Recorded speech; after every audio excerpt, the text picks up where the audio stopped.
Let's start with the Redeemer. Verse 20. Christ, the one who has been raised from the dead, is the first fruits of those who are asleep. The first fruits of those who are asleep. Everybody understood first fruits. It's a very agrarian world, not only in Israel, but in the Gentile world as well. Everybody understood that. Everybody understood that the first fruits were the first elements of the crop to be harvested.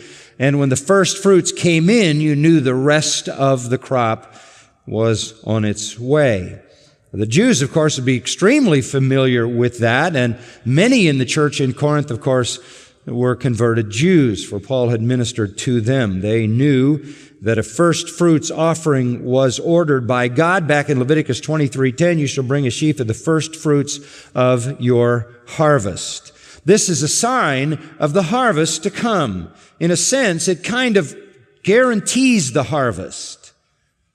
And so it is that the resurrection of Jesus Christ is the guarantee of the full resurrection harvest.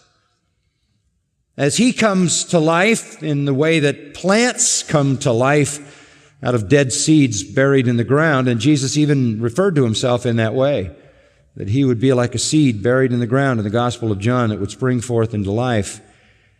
As He comes to life, He guarantees that the full harvest will come in the future. The resurrection of Jesus Christ, that is a sign. It is a pledge. It is a guarantee for the resurrection of all believers, which is to come. And just as the rest of the harvest couldn't be made without the first fruits, so the final harvest, the resurrection of all believers, cannot come until the one who guarantees that resurrection has come to life. Again, Christ was not the first to rise again. He was the first to rise again and never die. And thus, He is guaranteeing for us a kind of resurrection not like Lazarus, but like His, that we will be raised to life and never die again. Jesus said, I am the resurrection and the life. Whoever believes in me shall never die.